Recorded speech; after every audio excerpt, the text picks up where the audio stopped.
Hi, sweeties. How are you doing? Welcome to Naya Sim. Thank you so much for the support. Hope you all are doing great. So I came across this video where this young man was talking about scientific racism spinning the block, right? And I also find out that some white women with biracial kids are going around dropping comments on Black people's videos, telling them that they are kind of disappointed that Black people do not support biracials. I really do not understand where that is coming from, but then that is kind of a little like, it's kind of awkward, right? And saying that they are going to stand up for themselves. And the white woman was like, I am going to stand up for my kids and all. Of course, when you have children, why won't you stand up for your kids, right? Now, I am going to say this. I have seen, like, with everything that went on, like last week, last 2 weeks, about biracials coming to speak for Black community, and at the same time, tone policing them, and talking about Black culture, not without being sure of what they are talking. To my greatest surprise, a lot of Black people, especially the leftists, right, were all in support of them, right? And then the Black women that spoke out about some certain things, which they were 100% correct with what they spoke out, they were chastising them, to my greatest surprise. Some even lost their accounts and all that, right? And now the same person that said all that when came out to say that she is sorry that she is not well read when it comes to Black culture. So it means she doesn't even know anything about Black culture before coming out to talk about Black people, right?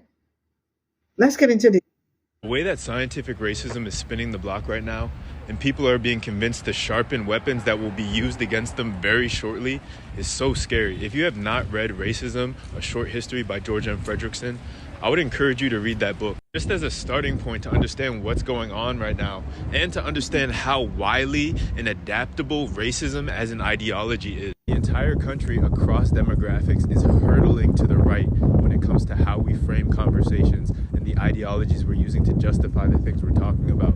It is very scary, and to me, it's an indication that racism is about to evolve/mutate, being the virus that it is once again. When religion lost its legitimacy as the justification for anti-Black racism and racism on the whole evolved, it changed to scientific racism.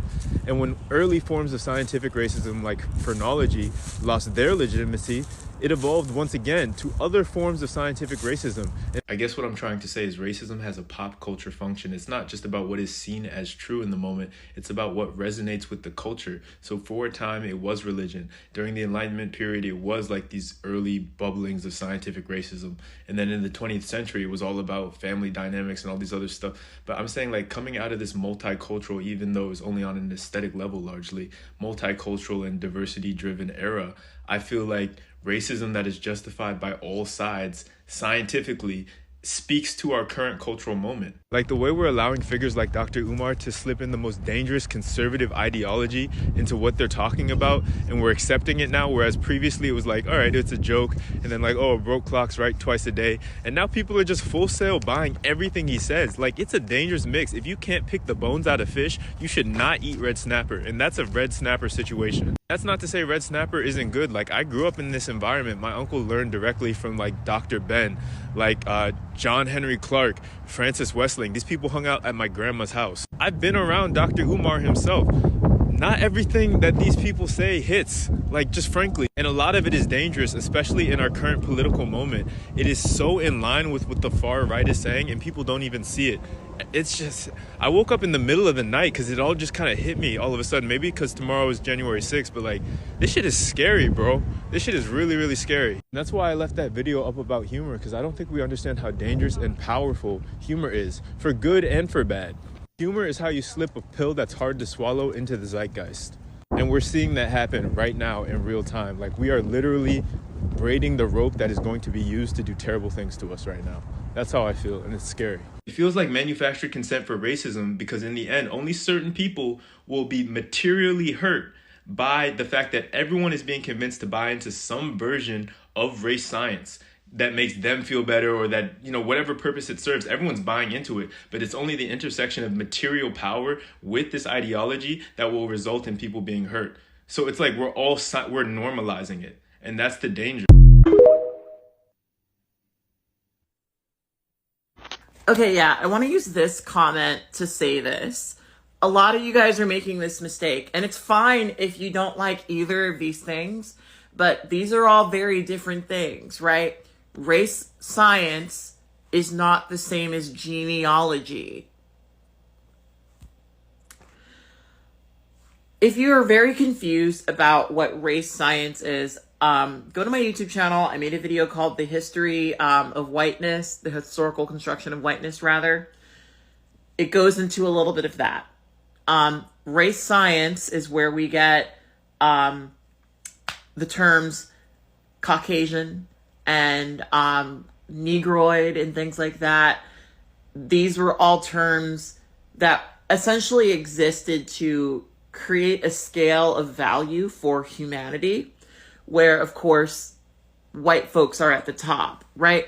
But acknowledging that somebody has a white mother and saying that maybe their white mother might not have raised them with an awareness of Black culture is not race science. And it's kind of driving me crazy that so many of you guys think it is, especially in the context of defending someone for being partially white. All right, I'm gonna respond to this comment because I think it's gonna illustrate a couple of different things. So I look at this person's page. They seem white to me. Now, maybe you're a biracial person, maybe you're Black, right? But when I look at you and when I interact with you, I am not seeing that, right? I'm not seeing that, and there's nothing, for me to see other than you being white, right? Now, I agree the whole one drop thing is pretty racist, but I think for different reasons than you do, right? I think race as a concept was created in order to justify and validate racism, right? I'm also fascinated by people who don't look like me, who aren't going to be seen as Black, thinking that because maybe they have a little bit of Black in them, that they now get to speak as though we have the same experience. Because whether or not race is real or not, anti-Blackness is. This thing that was created around clock this, race science is, right? So I think, yeah, the brown paper bag test is racist. Like, all of that shit is racist, right? But, like, at what point can we just say that the experiences that we have in this country are real and unfortunately based on things that are very real?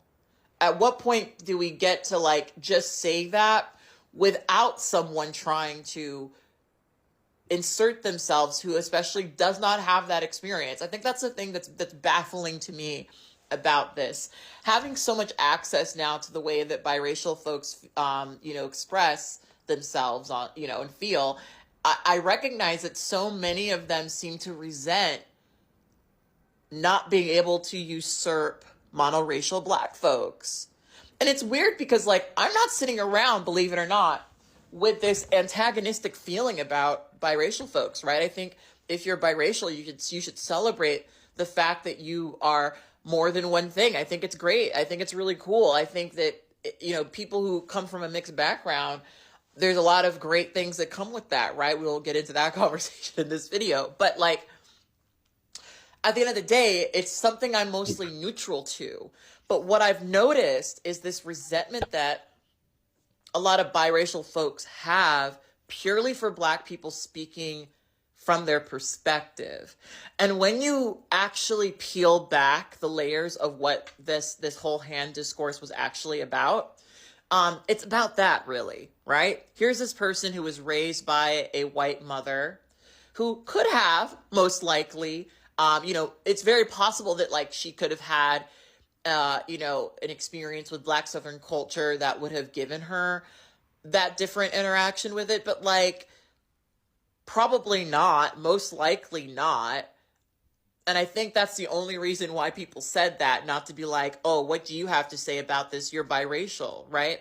More so that there's just shit that you don't get because you're not used to being seen as Black. And you're not used to having to create culture around being seen as black, right? That's kind of like, I think why I think all this discourse is so interesting, because I think at the core of it is this resentment for black people speaking and being successful and being seen. And ironically, there's a lot of people who have biracial children because they think those children are going to be more successful, right? So what does it say when we're expressing antagonism towards overtly black art? This is not to say that it doesn't deserve criticism. This isn't to say that maybe the relationship that black Southern people have to, patriarchic imagery could stand to be interrogated, right? But coming in and dismissing the reflection of black culture as, just, the same way that like black folks, I know that you guys that don't see this, the ironic aspect of it. There's like a part of me that I know you don't access if you don't have this in you, right? Like black people are not waving that flag for the same reason that white people are waving that flag. And if you understood or even gave good faith to what Beyonce was saying, you would understand that she's not waving that flag for patriotism, right? You really would. You really would. And at the core of dismissing that is a dismissal of black art and expression.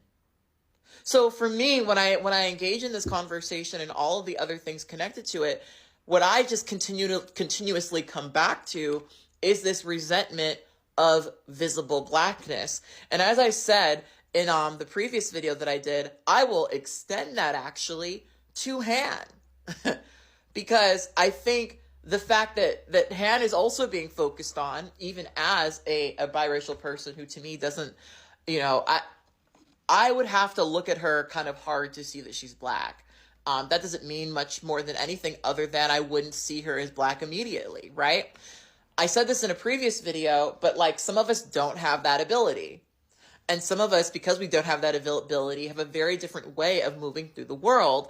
And it's bizarre to listen to so many biracial people who we know objectively by the way they're expressing themselves don't actually have that experience, want to quantifiably be the experience, right? Like I've listened to so many videos from biracial folks today who are basically, who say, that their experiences are just the same. I saw another video that I mentioned earlier where they talked about their black culture and they talked about it in the terms that white people who were being racist would use, right?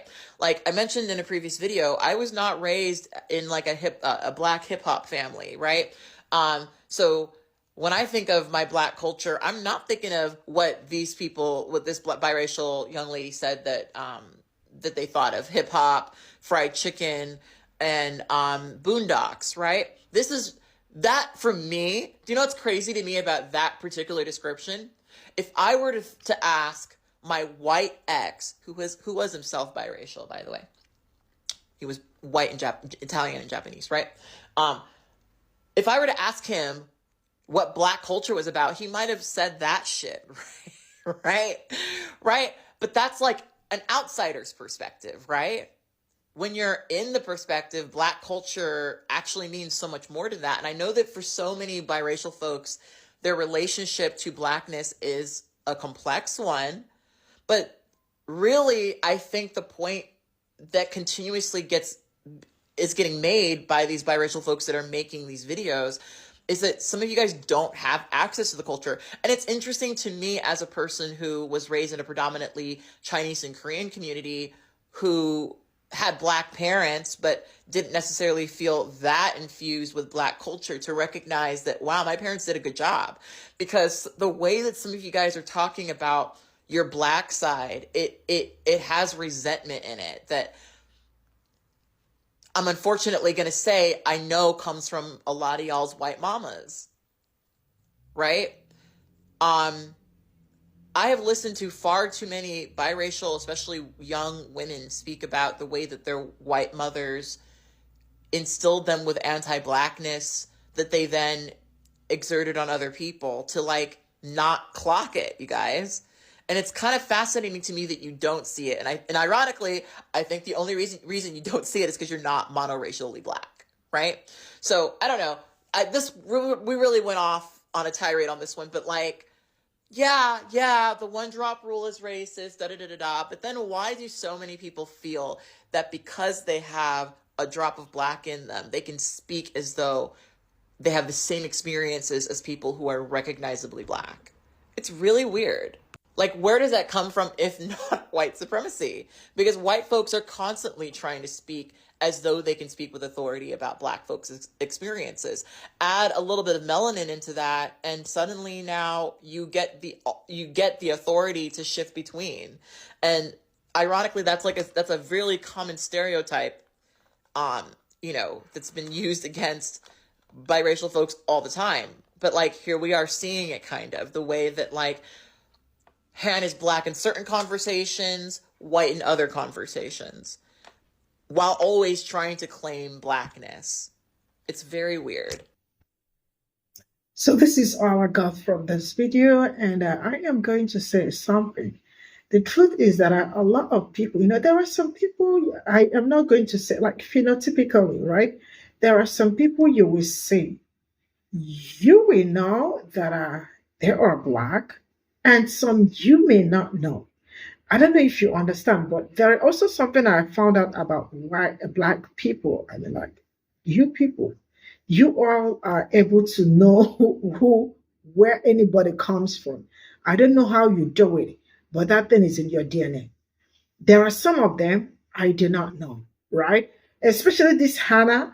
The day I know her, like, but I thought she is just a person of color, or just, okay, yes, maybe she's a Latino or something else.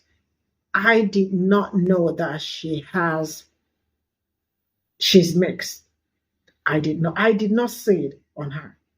I am sorry, but I did not see it, right? And the whole thing she said about black people and all that, I mean, like, went all around, and how she was also trying to speak about black culture without knowing anything about black culture.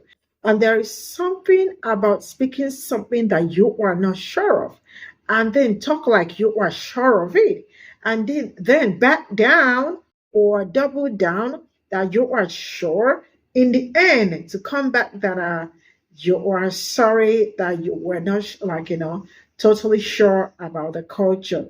And now let me tell us something. The problem black people are having is that black people are too, some black people are ready to welcome people that are not supposed to be in black spaces, right? They welcome them, then refuse to welcome their own people. I'm sorry to say that. Why I am saying this is because I have seen it happen, right?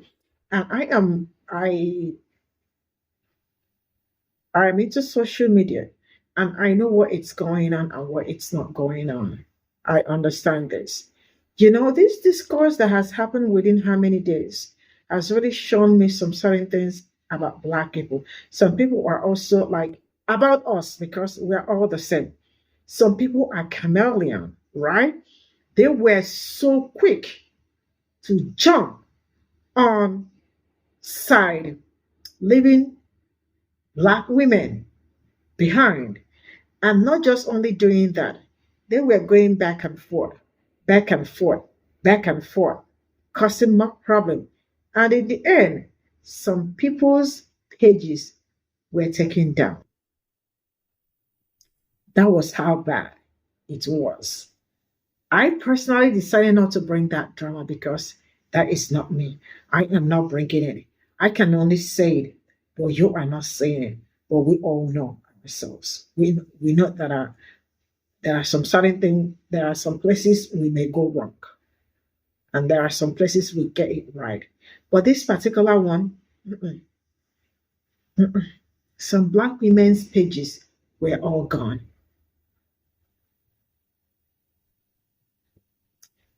I don't know one thing again I am going to say about Black people is that you people are too much. Why am I saying this?